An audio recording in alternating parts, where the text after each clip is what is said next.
Muntaha. Sidratul Muntaha itu ada di langit yang ke pinten Mas Danang 6. Jadi saya jawab artinya itulah ilmu ya.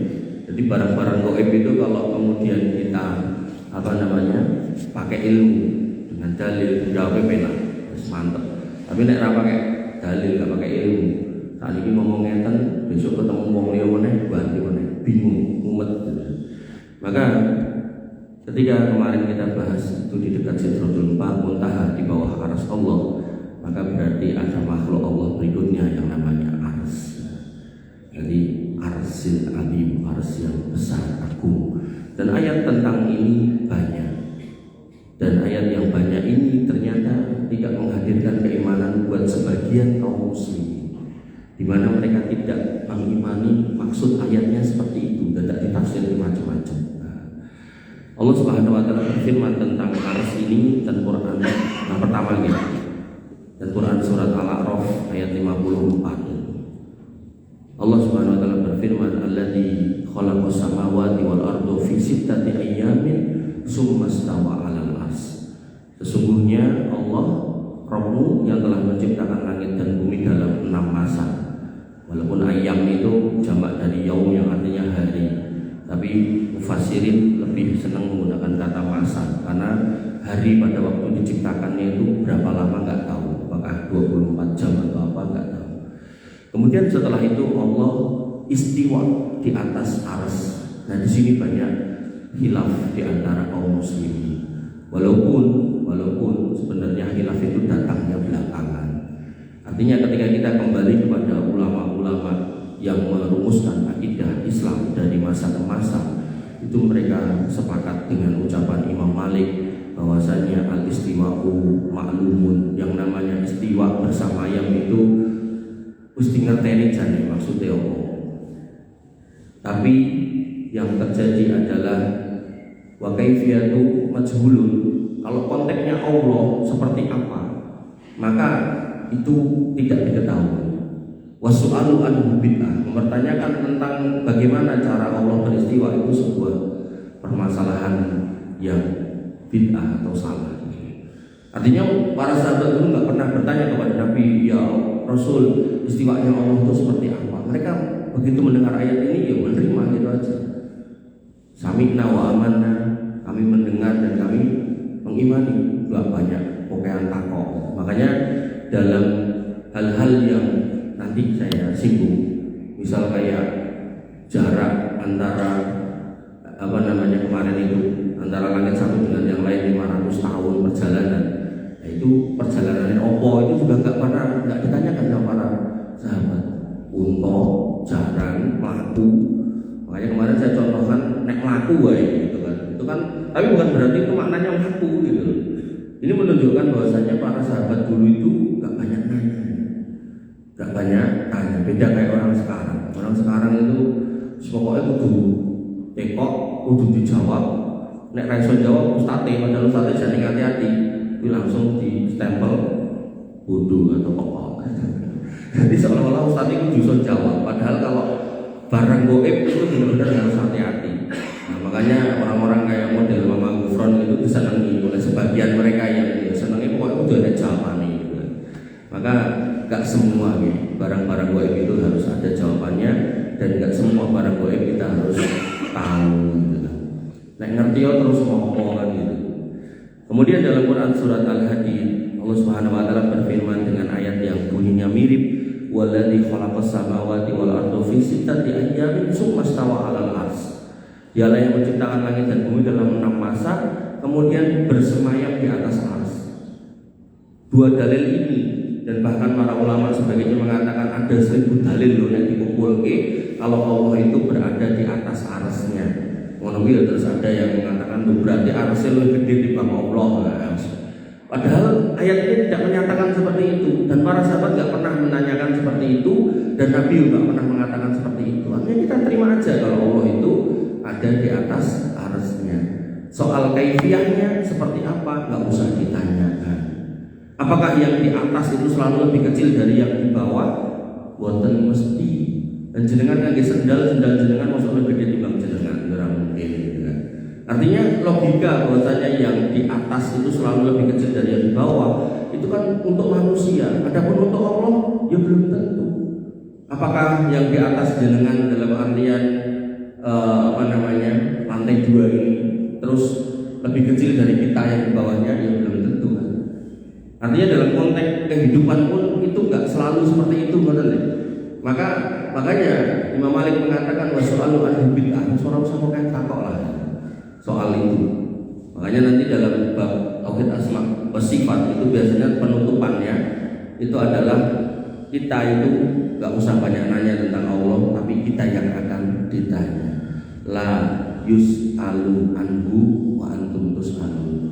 Dia tidak ditanya tentang apa yang diperbuatnya, tapi kita yang nanti akan ditanya. Artinya apa sih hikmah kita memperbanyak pertanyaan tentang Allah, di mana dan baru ngapain gitu kan. Ketika Allah sudah katakan di arsy kok menek piye ning arsy lingguhe piye lan sak miturute, apa sih hikmahnya gitu kan enggak ada yang secara signifikan, itu enggak ada. Sehingga yang terbaik adalah kita yang harus memperbanyak amal. Dan Quran surat Yunus ugi mengatakan, disebutkan inna rabbakumullahu alladzi khalaqas samawati wal ardi fi sittati ayyam tsumma stawa 'alal arsy. Ini udah ayat yang ketiga. Allah Subhanahu wa taala Rabb kalian yang menciptakan langit dan bumi dalam 6 masa dan kemudian beristiwa di atas arsy. Kemudian pada Quran surat Al-Mu'minun juga sama, fata'alallahul malikul haq. Maka maha tinggi Allah, raja yang sebenar-benarnya raja, la ilaha illa huwa rabbul arsil karim. Allah lah yang merupakan Rabbnya ars yang maha mulia. Jadi ars itu disifati adim, nanti juga disifati karim. Kemudian pada Quran surat Ghafir ayat 7 disebutkan juga alladzina yahmiluna al-arsa wa man haulahu yusabbihuna bihamdi rabbihim wa yu'minuna bihi wa yastaghfiruna lilladzina amanu rabbana wasi'at kulla shay'in rahmah wa ilman faghfir lilladzina tabu wattaba'u sabilaka wa qihim adzabal jahim. Dan malaikat-malaikat yang memikul ars, jadi ars Allah ada yang mikul sinten malaika. Dan di sekelilingnya juga ada malaikat yang tugasnya di sini disebutkan yusabbihuna bihamdi rabbihim, bertasbih menyebut asma Allah dan kemudian beriman kepada Allah serta ini yang menarik. Malaikat yang jumlahnya sebanyak itu mereka apa? Yastaghfiruna lilladzina amanu, memintakan ampun buat kita semua orang-orang yang beriman dengan doa mereka, Rabbana wasi'at kulla shay'in rahmah wa ilma faghfir lilladzina tabu wattaba'u sabilaka wa qihim adzabal jahim. Ya Allah ya Rabb kami, rahmatilah dan ilmuilah, berilah ilmu, dan ilmu Engkau meliputi segala sesuatu, maka berilah ampun kepada orang-orang yang bertobat dan mengikuti jalan Engkau. Artinya orang-orang yang setiap hari memperbaiki diri beribadah, dan kemudian peliharalah mereka dari siksa neraka yang menyala-nyala. Kemudian dalam Quran surat At-Taubah Allah juga berfirman, fa in tawallau faqul hasbiyallahu la ilaha illahu alaihi tawakkaltu wa huwa rabbul arsil adzim. Di sini disebutkan bahwasanya Allah itu adalah Rabbul Arsil Adzim, pemilik Rabbnya ars yang agung. Dan ketika dikatakan Rabb itu yang menciptakan, yang memelihara, yang menjaga. Nah akhirnya misal mau dihancurkan maka itu juga Allah yang memusnahkan.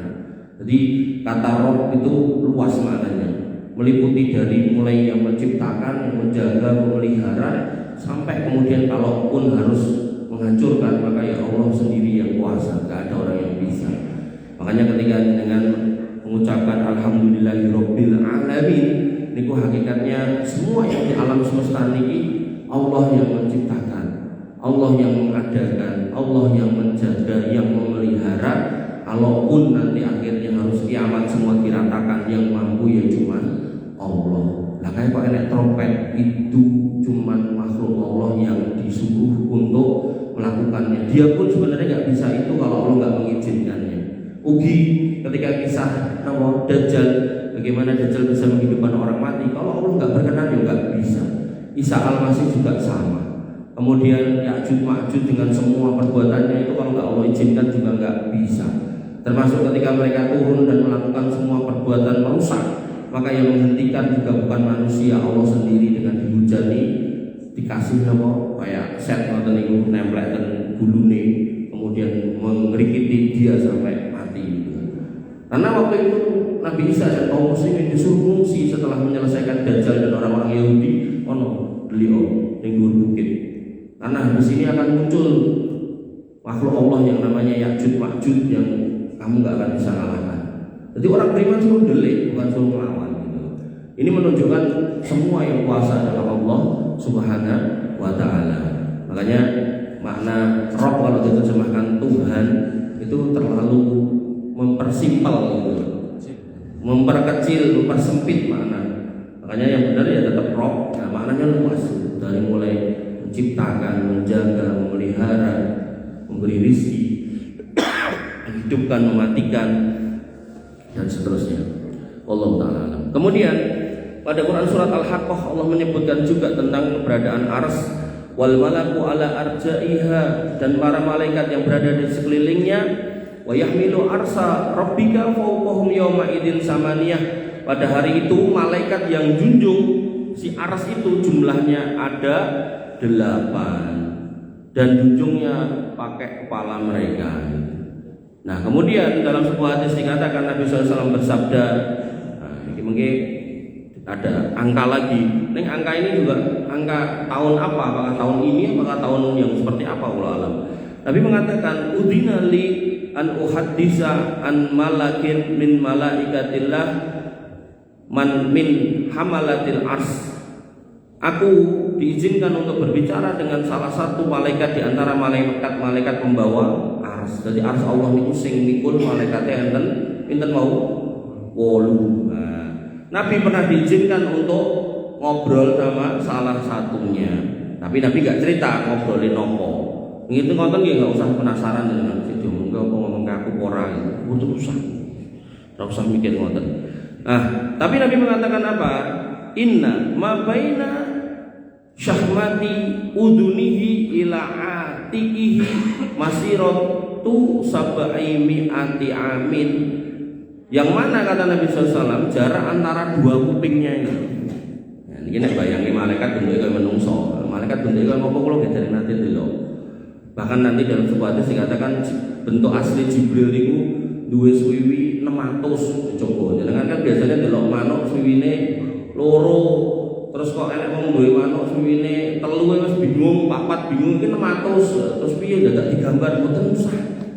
Sing penting salat sing bener wis ngoten mawon. Ora usah gagas 600 iki piye. Ada orang-orang yang sibuk ngoten niku. Dikatakan misal setan itu ditanduk terus akhirnya bayangi wedhus. Ya nek wedhus, nek kebo piye, nek banteng piye gitu kan. Ora usah. Tidak usah menyibukkan dengan hal-hal yang kemudian tidak terlalu berfaedah banyak sama ibadah kita. Nah di sini dikatakan jaraknya 700 tahun perjalanan. Umpama perjalanan itu melaku 700 tahun melakukan ya satu banget.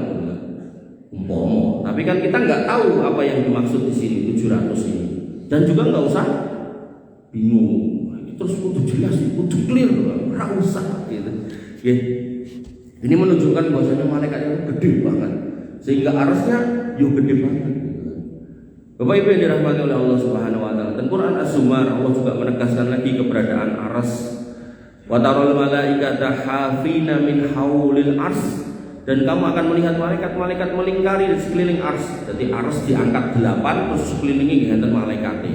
Dan mereka seperti ayat yang sebelumnya yusabbihuna bihamdi rabbihim, dan mereka bertasbih memuji Tuhannya, wa qudiya bainahum bil haq, dan diberi keputusan di antara mereka dengan kebenaran, dengan keadilan, wa qila alhamdulillahirabbil alamin, dan mereka mengatakan dan dikatakan kepada mereka segala puji bagi Allah Rabb semesta alam.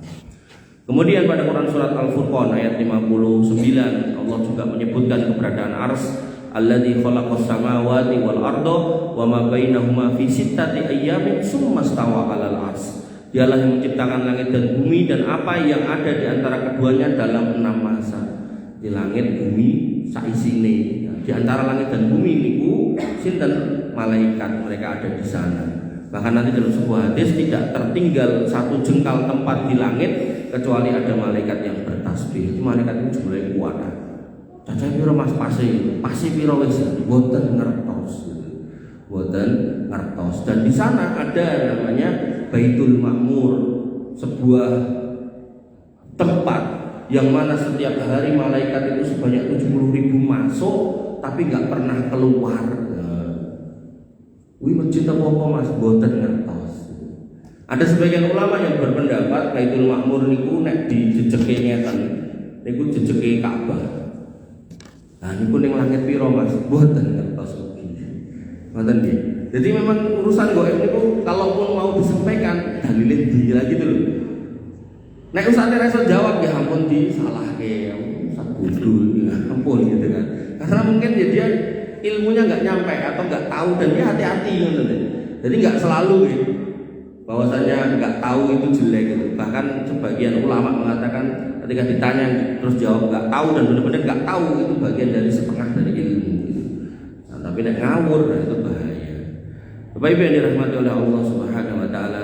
Kemudian dalam Quran surat Al-Mu'minun juga disebutkan Rafi'ud darajat dzul arsy yulqir ruha min amrihi ala may yasha'u min ibadi liyundira yaumat talaq. Dialah Allah yang maha tinggi derajatnya yang mempunyai ars. Jadi Allah menyatakan ars itu aku loh. Enggak ada makhluk sing duwe, aku sing duwe. Yang mengutus ruh atau wahyu dengan perintahnya pada siapa yang dia kehendaki di antara hamba-hambanya. Jadi ada malaikat-malaikat yang dikirim, nah, maka perintahnya datang dari bawah ars agar dia memperingatkan manusia kepada hari pertemuan yaitu hari kiamat. Bapak Ibu yang dirahmati oleh Allah Subhanahu wa taala. Kemudian dalam Quran surat Hud ayat 7 Allah menyebutkan bahwasanya ars, kemarin kita sudah singgung ya. Jadi bumi, langit 1, 2, 3, 4, 5, 6, 7. Terus dhuwure apa Mas Danang? Laut. Nah, dhuwure laut baru ars gitu kan. Nah, maka Allah juga menyebutkan hal itu di dalam Quran surat Hud, wa huwal ladzi khalaqas samawati wal arda fi sittati ayyam wa kana arshuhu 'alal ma'. Dialah yang menciptakan langit dan bumi dalam 6 masa dan adalah arasnya di atas air, bahasanya di atas air. Kemudian pada sebuah hadis pernah disebutkan oleh Nabi SAW keutamaan dari sahabat Sa'ad ibn Mu'ad. Dan Sa'ad bin Mu'ad ini tokoh orang Ansor yang dia begitu Nabi SAW datang pokoknya disambut apapun yang diperintahkan dia manut. Seorang pernah piye-piye enggak dalam jihad dia juga selalu tampil menjadi orang yang bisa diandalkan, hartanya juga diinfakkan sedemikian rupa. Pokoknya dia orang yang berkorban jiwa, raga, harta semuanya. Dan Nabi mengatakan ketika Sa'ad bin Mu'ad ini meninggal, dalam sebuah hadis Nabi SAW mengatakan ihtazza arsur rahman azza wa jalla li mauti Sa'ad bin Mu'ad. Ars ar-Rahman yang dipikul 8 malaikat, yang 8 malaikat kupingnya satu dengan yang lainnya jaraknya 700 tahun perjalanan pernah getar karena meninggalnya Sa'ad bin Mu'ad. Ini menunjukkan keutamaan orang ini, Pak. Makanya ketika jenengan ningali masjid ini bangunannya koyo ngene iki, buat jenengan ngumpul ning pinggir ayo digoyang iso goyang ora, mboten to. Tapi matinya, meninggalnya orang solih yang dengan keutamaannya yang luar biasa, seorang sahabat yang mulia Sa'ad bin Mu'ad bisa menggetarkan ars ar-Rahman. Nah, terus getarnya sebabnya apa Mas? Apa malaikatnya kesel? Boten ngertos ora usah takok. Pun penak ngomong akidah ngoten-ngoten mawon. Jadi enggak usah terlalu mendetail. Orang-orang yang berusaha mlebu nafsirke akhirnya luput malah ra karu-karuan gitu kan. Akhirnya berarti nek arus nek Gusti Allah ki berarti cilik aku salah. Sing bener ya Allah di mana-mana. Ketika Allah diletakkan di atas aras pun dia menolak, malah dia mengatakan di mana-mana sampai puncaknya kemudian dengan ritual ini dan itu Allah bisa bersemayam di dalam diriku. Malah akhirnya dia lebih parah meneh. Gusti Allah dilebokke ning awake. kemudian merumuskan manunggaling kawula Gusti. Nah, itu udah sebuah kekufuran yang luar biasa. Makanya Ibnu Qayyim itu menuliskan dalam kitab beliau manusia atau kumpulan manusia yang paling dahsyat dalam penghinaannya kepada Allah itu adalah orang-orang Nasara. Bagaimana kemudian Allah yang ada di atas arsy kemudian diturunkan ke bumi? Ini sebuah statement yang keliru.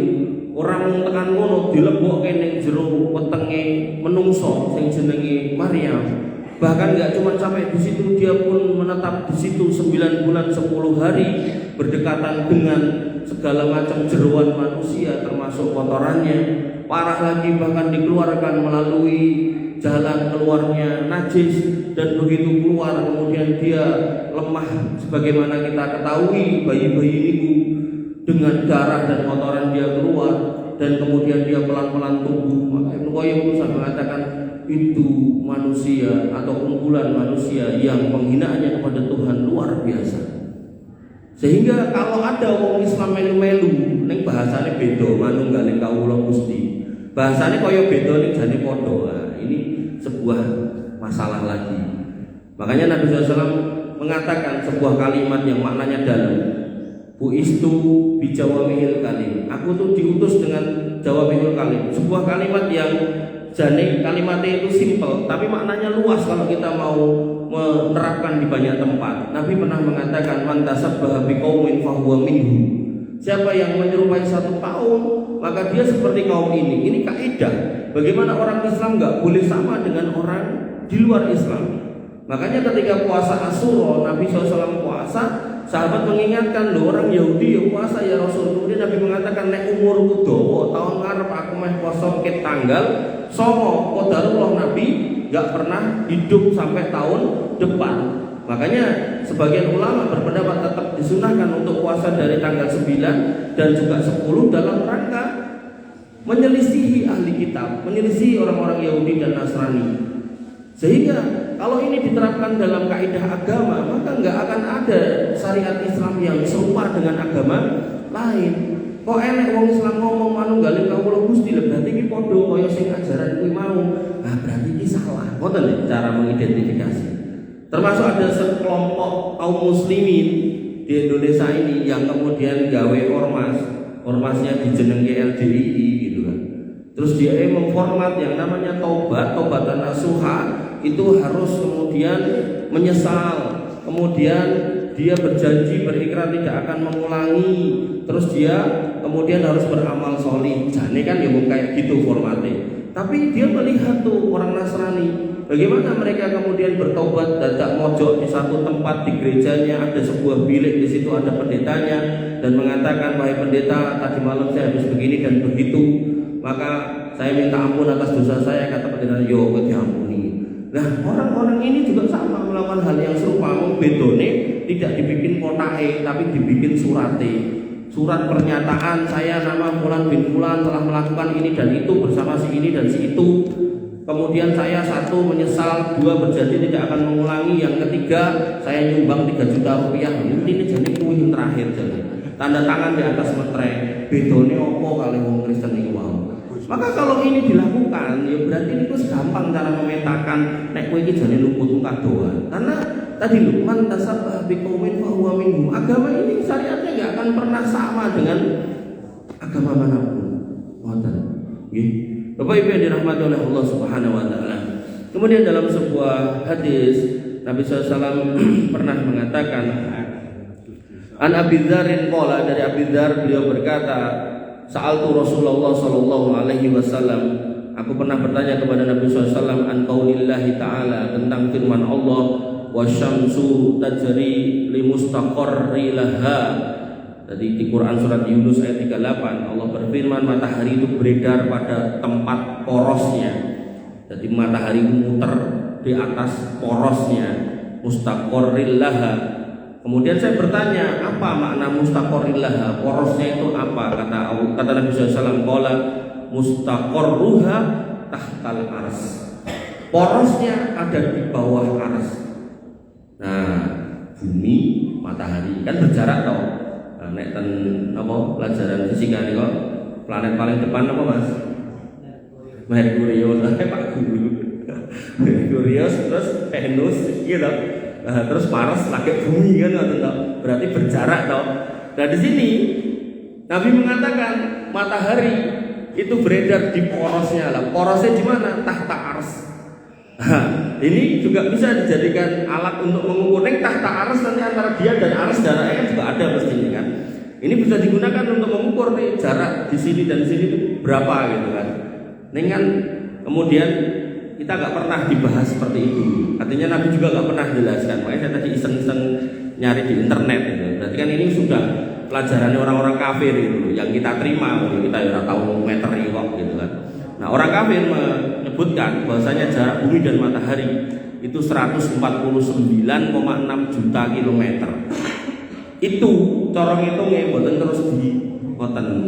Corong hitungnya adalah apa niku kecepatan cahaya niku pinten dari sana ke sini jaraknya nanti bisa diprediksi karena kecepatan cahayanya bisa dikalkulasi dan mungkin yang bisa terjedek gitu kan. Nah, terus nek semono ki semene ya, berarti kecepatannya semono akhirnya nek semono kae tekan ngene cahayane berarti kira-kira semene. Nah niku ketemune 149,6 juta kilometer dan ini disebut sebagai satu satuan astronomi niku secara umum. Tapi nek kemudian bumi itu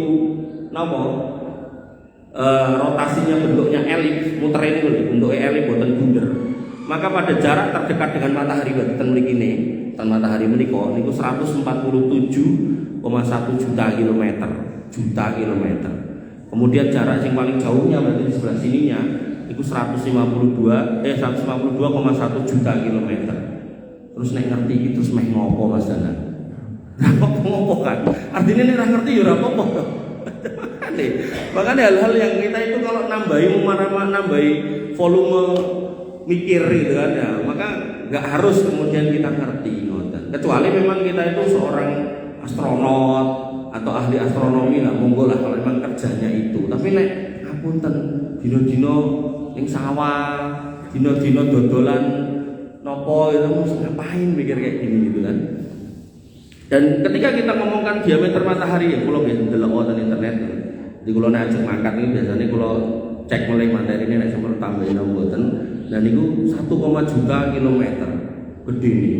Nek ngerti terus ngopo gitu kan. Mboten apa-apa toh, artinya juga enggak ngerti juga enggak apa-apa. Bapak Ibu yang dirahmati oleh Allah Subhanahu wa taala dan yang menarik. Ternyata nanti ketika bumi itu yang tingginya yaitu gunung sudah diratakan, laut sing jeblong sudah dinaikkan, semua sudah rata, matahari didekatkan, panasnya karu-karuan. Nah, Nabi mengatakan dalam sebuah hadis, punten niki kita sedowo dadi tulisannya rada cilik gitu.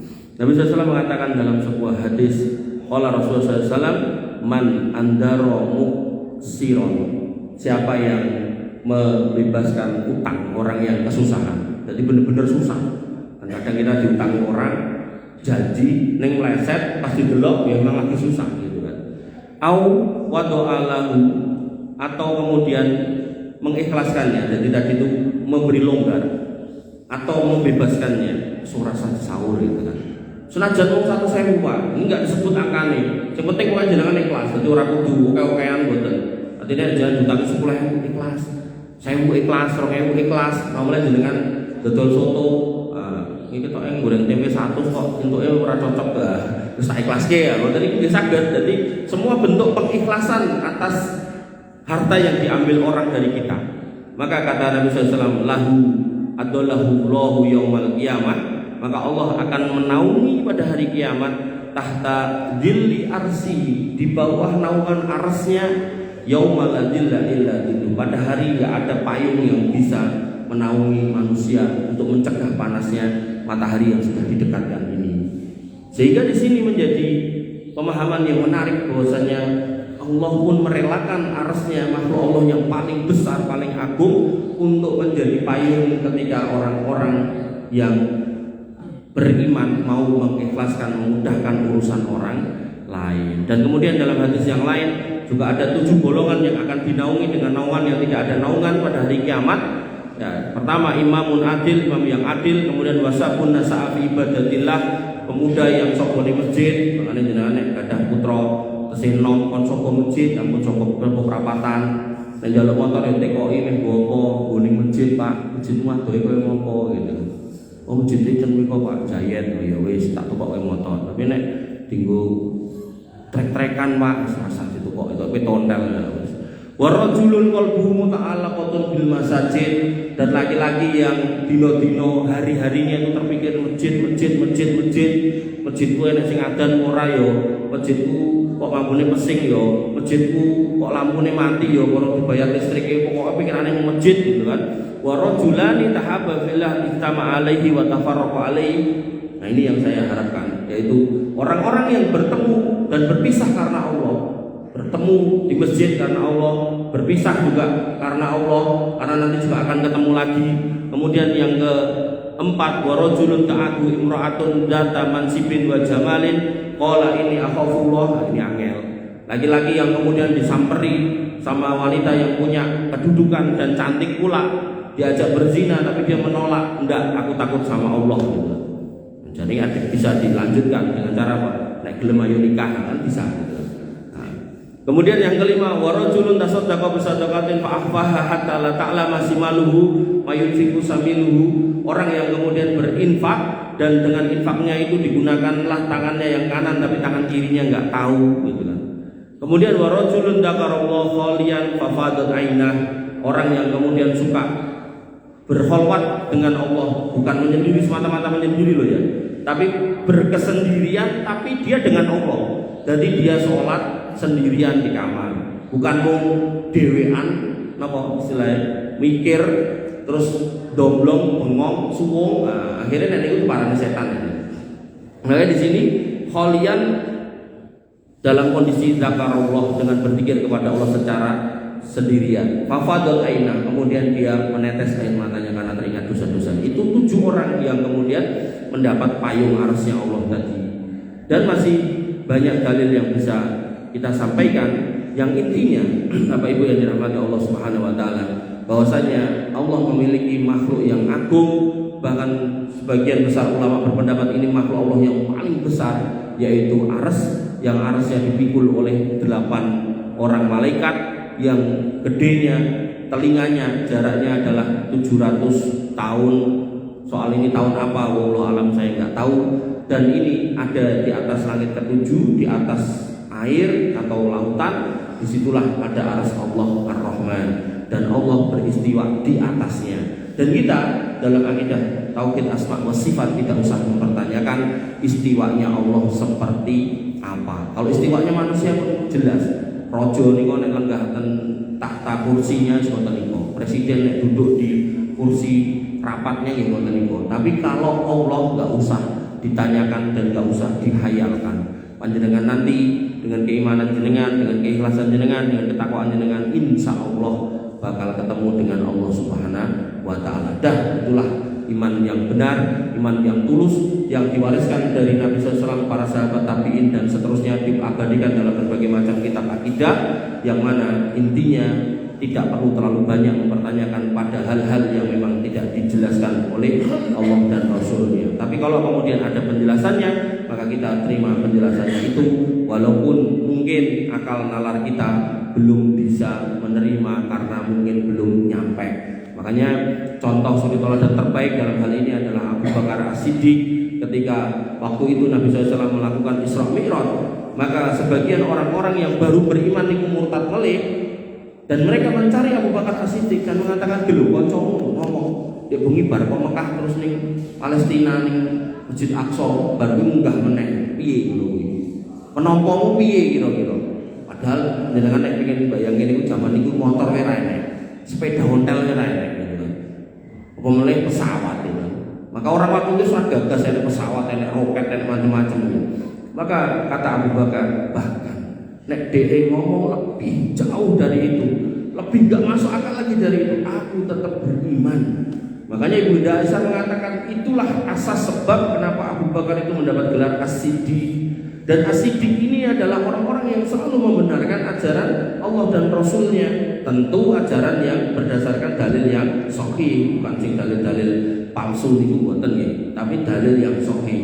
Nah itulah kemudian yang menjadi kondisi di mana panjenengan mungkin bisa menjadi asidik. Jadi nabi, para syuhada, kemudian siddiqin, wassolihin itu akan dikumpulkan di tempat yang sama, dan mereka adalah sebaik-baik pertemanan yang akan berkumpul.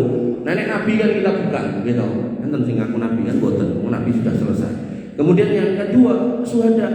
Masih mungkin kita syuhada. Mas Danang arep mangkat ning Palestina, ya mungkin iso dadi syuhada. Nek ora ning orang tengah, yo mungkin syuhada dunia. Artinya mungkin meninggal karena sakit tertentu bisa masuk dalam kategori syahid, tapi tidak diperlakukan seperti syahid yang di medan perang gitu. Nah, maka yang ketiga, artinya yang kedua ini yo mungkin di orang gitu. Nah, yang ketiga ini masih mungkin menjadi siddiqin. Orang-orang yang selalu membenarkan ajaran Allah dan Rasulnya. Pokoknya nggak sampai kayak samina wa atona, samina wa amana gitu. Kami dengar, kami imani, kami dengar, kami taati. Ini yang ketiga. Nah, yang keempat masih mungkin lagi solihin, orang-orang solih. Orang yang kemudian ini ajaran Islam tak lakoni. Aku mampu, mangkat ra mampu, ya wis tak dongani muga-muga aku iso nglakoni, dan seterusnya. Maka kemungkinannya cuma dua, yang secara umum ya, secara khusus dengan ngejar syuhada nggih monggo. Ning catatan saya ini harus dengan cara yang benar, jihad yang benar.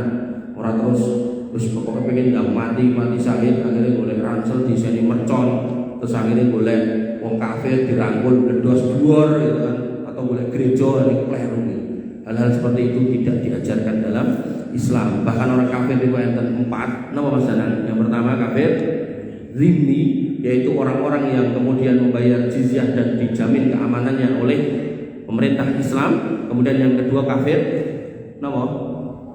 kafir musta'man, yaitu kafir yang kemudian datang ke negeri Islam minta suaka. Kemudian yang ketiga kafir kafir yang ketiga kafir muahad, kafir yang kemudian datang minta izin. Ya, ini yang seperti dubes, seperti turis-turis, mereka pakai visa gitu ya. Nah, baru yang terakhir kafir harbi. Dari 4 kafir ini yang boleh diperangi cuma yang terakhir. Ini menunjukkan kehati-hatian dalam Islam kalau nggak boleh sembarangan melukai manusia.